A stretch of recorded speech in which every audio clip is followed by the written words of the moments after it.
وزیر اعظم کا بیان آیا نا بے حیائی کے خلاف, تو اس پہ یہ جو ہماری ویمن رائٹس اور ہیومن رائٹس کی تنظیمیں ہیں بہت زیادہ آگ بگولا ہو گئی ہیں, بہت زیادہ تل ملا رہی ہیں, ٹھیک ہے, تل ملائی بھی ہیں یہ کہ پردے کا اس سے کیا تعلق ہے. وزیر اعظم نے دلیل بھی دی ہے. او بھائی اس وزیر اعظم کے بیان کو پی ٹی آئی اور جے یو آئی کا مسئلہ نہ بناؤ اللہ کا واسطہ. اگر مولانا فضل الرحمان بھی یہ بیان دیتے تو ہم ان کو اس سے زیادہ پروموٹ کرتے. یہ لوگ اس کو جے یو آئی اور پی ٹی آئی کا مسئلہ بنا دیتے کہ پی ٹی آئی کی حمایت. پی ٹی آئی میں ایسے ایسے احمق لوگ پڑے ہوئے ہیں اللہ کی پناہ. پی ٹی آئی میں تو فواد چودھری بھی ہے, میں کیسے اس کی حمایت کا سوچ سکتا ہوں بھائی. تو نہ میں وزیر اعظم کی حمایت کر رہا ہوں, میں وزیر اعظم کے بیان کی حمایت کر رہا ہوں. اس کے علاوہ میرا کوئی وہ اچھے ہیں برے ہیں مجھے اس سے کوئی غرض نہیں ہے. اگر برے بھی ہوں گے تو ممبر پہ بیٹھ کے تھوڑی بیان کروں گا, اچھا بھی ہوگا تو ممبر پہ, تو میرا ذاتی مسئلہ ہے نا. تو لوگ الٹا لے کے جاتے ہیں آج کل. ہر آدمی ایک ٹرک لے کے بیٹھا ہوا ہے, اس کو وہ ٹرک نکالنی ہے کہیں. تو مولانا فضل الرحمان عالم دین ہے بھائی, ان کا وہ تو انشاءاللہ انہوں نے اس سے زیادہ کوشش کی ہوگی بے حیائی کے خاتمے کی. تو اب جتنی ہماری ویمن رائٹس اور ہیومن رائٹس کی تنظیمیں ہیں نا وہ اس بیان پہ آگ بگولا ہو گئی ہیں.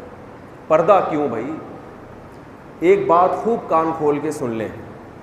علامہ ابن تیمیہ رحمہ اللہ تعالیٰ بڑے خاندانی عالم تھے, ٹھیک ہے, ان سے کچھ تفردات ہیں پوری امت کے خلاف, چند مسائل میں امت نے ان کو فالو نہیں کیا, وہ غلطی ہر انسان سے, چند مسائل ہیں زیادہ نہیں.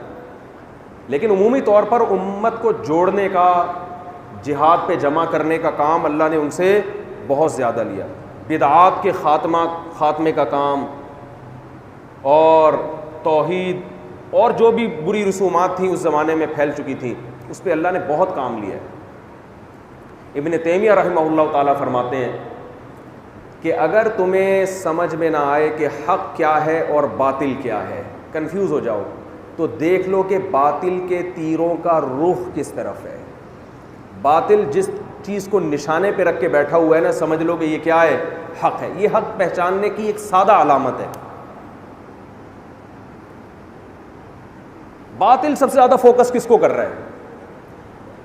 دیکھیں اس وقت جو باطل ہے نا, جو ہمارے ملک کے دشمن اور اسلام کے دشمن اور مسلم امہ کے دشمن ہیں, وہ ہماری نمازوں کے خلاف, بولو نہیں,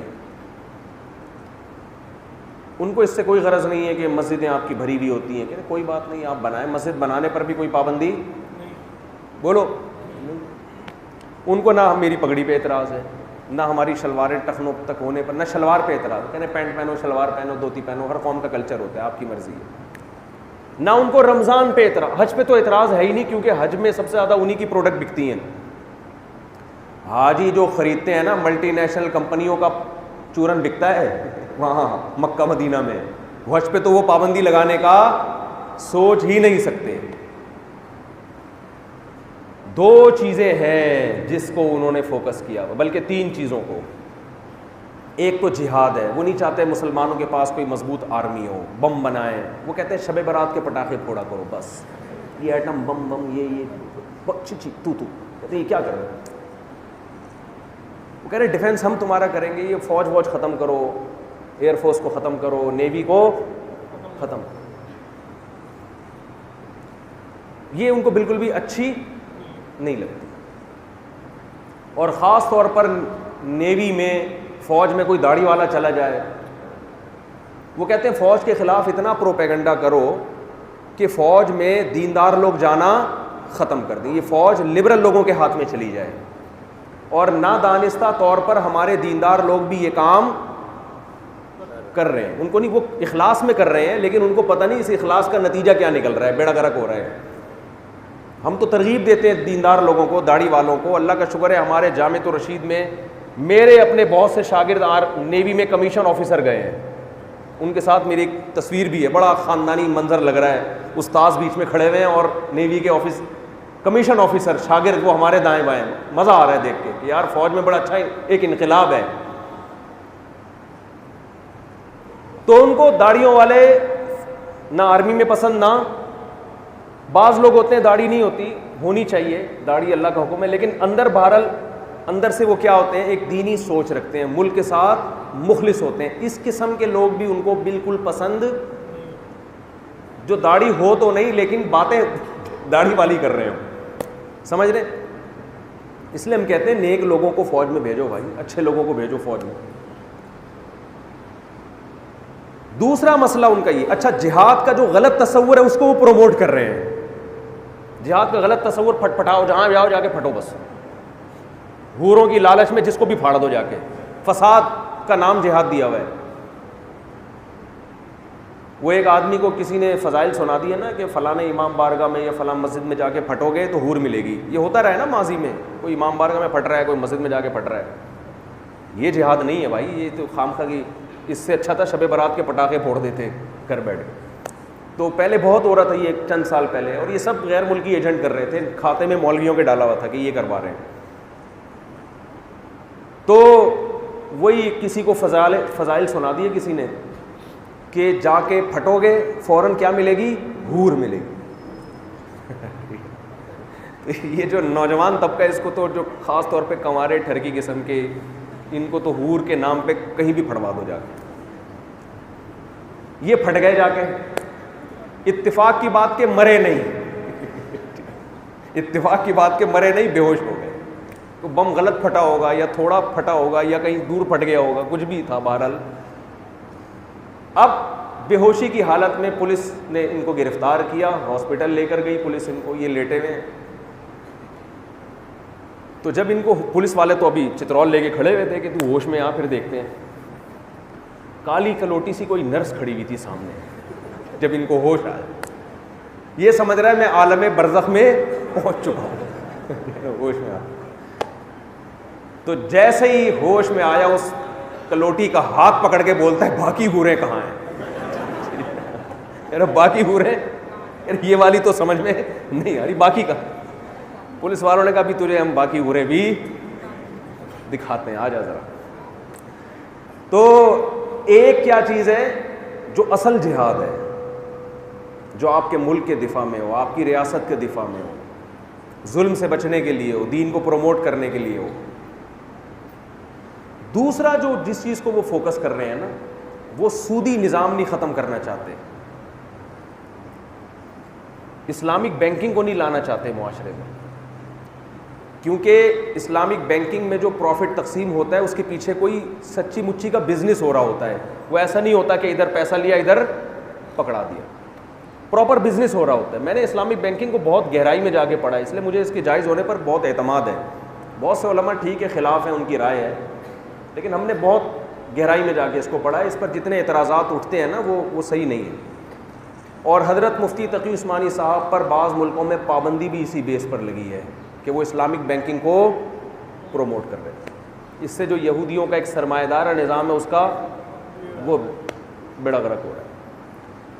اور سب سے زیادہ جس چیز کو اسلام دشمن قوتیں کوشش کر رہی ہیں کہ مسلمانوں میں ختم کیا جائے, جو بلکہ اگر یہ سب سے پہلا نمبر کہوں تو غلط نہیں ہوگا, وہ ہے بے حیائی کو پروموٹ کرو, حیا کو ختم کرو. بات آ رہی ہے سمجھ؟ حیا کو کسی طریقے سے کیا کرو, اس پہ کروڑوں روپے خرچ ہو رہے ہیں, اربوں روپے خرچ ہو رہے ہیں, میڈیا کے ذریعے, یونیورسٹیوں کے ذریعے, کالجز کے ذریعے.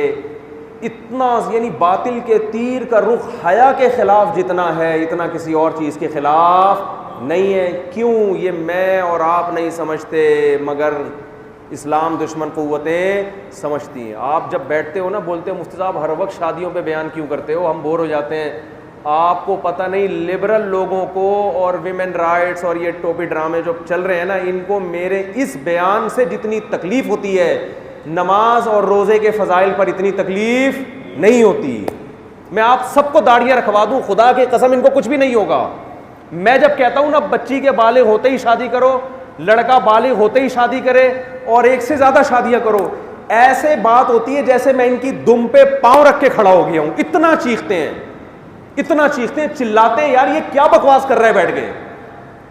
اور جب اس پہ دلائل دیتا ہوں نا تو آپ کو تو لگتا ہے کہ یار یہ مفتی صاحب کیا کر رہا ہے, یہ کیا باتیں کر رہا ہے بیٹھ کے. آپ کو اندازہ نہیں ہے کہ یہ کلابازیاں کھا رہے ہوتے ہیں. اور میرے جیسے 8-10 اور پیدا ہو گئے نا تو یہ ایک کنٹینر میں کسی طرح بلا کے سب کو بم سے اڑا دیں گے. یہ اتنی نفرت ہے ان کو. نہیں آ رہی میرا خیال ہے بات سمجھ میں. تو یہ درجنوں مسائل کا حل ہے جو یہ پھیلانا چاہ رہے ہیں.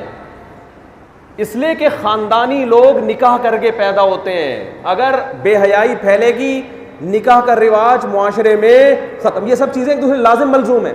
لیٹ نکاح ہونے سے بے حیائی پھیلتی ہے, بے حیائی پھیلنے سے لیٹ نکاح ہوتا ہے.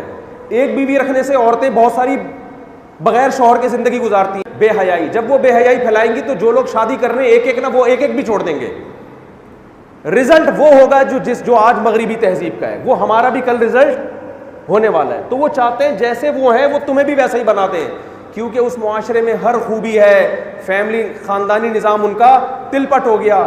ہمارے ہاں ہر برائی ہے مگر ایک خاندانی خوبی ہے, ہمارے ہاں خاندانی نظام برقرار ہے. ابھی وہ کہتے ہیں یار اتنا کچھ غریب ہو کے بھی کمبختوں نے اصل چیز کو پکڑ کے رکھا ہوا ہے, اور ہماری اتنی ترقی ہو کے بھی جو اصل چیز تھی, جو گرفت تھی, جو انسان کی نیچر تھی خاندانوں کی شکل میں رہنا, وہ نیچر ہم نے تباہ کر دی, جس کی وجہ سے خودکشیوں کا ریشو, کتے پالے جا رہے ہیں, بچوں کو پالنے کے لیے لوگ تیار نہیں ہے, دادا دادی نانا نانی کو اولڈ ہاؤس میں جمع کرا رہے ہیں, نہ کوئی چاچا رہا, نہ ماموں رہا, نہ پھپھی, نہ خالہ, نہ بھتیجی, نہ بھانجا, سارا بیڑا غرق ہو گیا سسٹم کا. بوڑھے ماں باپ کا سارا بوجھ ریاست پہ آتا ہے. ہمارے یہاں ریاست پہ آتا ہے. ہمارے یہاں تو 20-25 پوتے نواسے بچے مل کے اکلوتے نانا دادا کو پال رہے ہوتے ہیں, اور ٹھاٹ باٹ کے ساتھ دادا نانا بن کے زندگی گزارتا ہے انسان. خاندانی لوگ خاندان میں پیدا ہوتے ہیں, بغیر نکاح کے جو پیدا ہوتے ہیں وہ خاندانی. اسلام نے تو ولد الزنا, بچے کا باپ سے کوئی رشتہ ہی نہیں مانا ہے. جس شخص نے زنا کیا بچہ پیدا ہوا, اسلام کہتا ہے شناختی کارڈ میں اپنی ولدیت میں آپ کو نام ڈالنے کی اجازت نہیں, اگرچہ آپ کے پانی سے پیدا ہوا ہے مگر آپ اس کے باپ بولو نہیں ہو, نہ آپ کی وراثت ملے گی, نہ آئی ڈی کارڈ میں یا کہیں بھی آپ یہ کہہ سکتے ہیں کہ میں اس کا فادر ہوں. اس کا کوئی فادر ہے ہی نہیں, اس کی ماں ہے, فادر نہیں ہے اس کا. تو بھائی وہ سمجھتے ہیں ہمارے بیان کی اہمیت کو, آپ گھننے بنے ہوئے ہیں, آپ نہیں سمجھتے. سمجھتے تو آپ بھی ہیں, کوشش نہیں کرتے, بس ختم. تو میرے بھائی یہ جو بے حیائی, پردہ, جلد شادی, ایک سے زیادہ شادیاں, یہ سب چیزوں کا آپس میں کیا ہے, لنک ہے. کو ایجوکیشن سسٹم کو ختم ہونا چاہیے. یہ سب چیزیں آپس میں کیا ہیں, مربوط ہیں. خوشنما نعروں کے ذریعے اس کو, ہمیں قرضہ نہیں ملتا جب تک کہ یونیورسٹی میں کو ایجوکیشن سسٹم نہ ہو, ورنہ اب دیکھو یار عجیب سی بات ہے, امریکہ میں ایسی یونیورسٹیاں ہیں جہاں ایسے اسکول ہیں جہاں کوئی سسٹم نہیں ہے. ہم اگر بنائیں گے ہمیں قرضہ ہی نہیں ملے گا یونیورسٹی کے لیے, ہمیں پیسے ہی نہیں ملیں گے. کہیں گے یہ کیا بھائی, وہ ادھر کیوں بیٹھا ہوا ہے, وہ ادھر, دونوں کو ساتھ بیٹھاؤ. اب اس کا ایجوکیشن سے کوئی تعلق ہے؟ ابے لڑکا اس کمرے میں بیٹھ کے پڑھ لے, لڑکی اس کمرے میں بیٹھ کے پڑھ لے, تو کیا ہو گیا؟ کہہ رہے نہیں, دونوں اکٹھے بیٹھ کے پڑھیں گے تو ہم تمہیں لون دیں گے, ورنہ نہیں دیں گے. اس کا مطلب تمہیں تعلیم سے غرض نہیں ہے بھائی, تمہارا مقصد کچھ اور ہے. ایجوکیشن کے نام پہ تم لڑکے لڑکی کو ساتھ بٹھا کے نکاح کا رواج معاشرے میں کیا کر رہے ہو, ختم. اس لیے میں کہتا ہوں کہ میں اگر حاکم بنانا میرا بس چلے تو میں بیان کے ذریعے آپ کی شادیاں نہیں کرواؤں گا, میں ڈنڈے مار مار کے آپ کی 2-2 3 شادیاں کرواؤں گا, ایسی کی تیسی میں ایسا کرواؤں گا. آپ مجھے کیا, میں ابھی تو فارم میں آیا ہی نہیں ہوں میں, کیونکہ میرے پاس طاقت, میں پولیس میں تھوڑی ہوں, ابھی تو میں صرف بولنے پر اکتفا کر رہا ہوں تمیز سے. اگر میرے پاس گورنمنٹ آ گئی تو پھر یہ تمیز ومیز مارکیٹ سے شارٹ ہو جائے گی. ہاں پھر تو ڈنڈے مار مار کے کروائیں گے. بے پردگی سے بھی خدا کی قسم اتنی بے حیائی نہیں پھیلتی جتنی بے نکاحی سے پھیلتی ہے. مرد کو ٹوپی اور شلوار اور پہنا کے نا, اور کاٹن کلف کے سفید کپڑے حج عمرہ کروا کے بٹھا دو, 4 مہینے بھی لگ گئے, اور ادھر ایک خاتون کو برقعے میں لے جا کے حج عمرہ کروا کے اس کے ساتھ بٹھا دو, پھر بھی یہ کم بہت اس کی طرف لائن مارنے کی کوشش کرے گا. ہاں یہ بتاؤ, یہ برقعے میں جھانکنے کی کوشش کرے گا. حج عمرے سے مردانہ قوت ختم نہیں ہو جاتی, نہ تبلیغ میں 4 مہینے لگانے سے عورت کی طرف اٹریکشن ختم ہوتی ہے. عورت کی طرف اٹریکشن یہ گاڈ گفٹیڈ ہے. یہ اٹریکشن اس لیے رکھی ہے تاکہ اس کمبخت سے شادی کر کے اس کو اپنی بیوی بنا, یہ ختم کرنے کے لیے تھوڑی ہے. آپ بیوی نہیں بنا رہے تو پھر برقعوں میں بھی گھسو گے تم. تو وزیر اعظم تک کوئی میرا یہ بیان پہنچا دے کہ پردے کو پروموٹ بھی کریں مگر اس سے زیادہ کس کو پروموٹ کریں, نکاح کو. بھائی وہی بے پردہ عورت جو اچھی لگ رہی ہے بیوی بنا کے گھر لے آؤ یار, کس نے منع کیا ہے؟ اللہ دیکھو آپ کو بھوک لگ رہی ہے, روٹی کھانے کا دل چاہ رہا ہے, اسلام روٹی پہ پابندی تھوڑی لگا رہا ہے. ادھر سے چوری, ادھر سے چوری, ادھر سے رال ٹپکا رہا ہے, وہ روٹی مل جائے, او بھائی پیسے کما, خرید 4 پراٹھے کھا یار بیٹھ کے, کس نے منع کیا تجھے؟ یہ گندم پیدا اس لیے کیے کھایا جائے اس کو. تو اللہ تعالیٰ نے جو جتنی مرد اور عورت کو ایک دوسرے کے لیے بنایا, الگ رہنے کے لیے تھوڑی بنایا ہے. تو یہ میں تمیز سے بیان کر رہا ہوں, اس کو تمیز سے ہی سن لیا کریں آپ سب. اگر میں حکمران بن گیا نا جس کا کوئی چانس نہیں ہے, تو پھر یہ تمیز ومیز مارکیٹ سے کیا ہو جائے گی, شارٹ, اسٹائل ہمارا چینج ہو جائے گا. کیونکہ ہم یہ سمجھتے ہیں کہ یہ قوم کو تباہی سے بچانے کا کے لیے بہت زیادہ ضروری ہے, اس کے بغیر نہیں ہو سکتا. اللہ سمجھنے کی عمل کی توفیق عطا فرمائے. وما علینا الا البلاغ.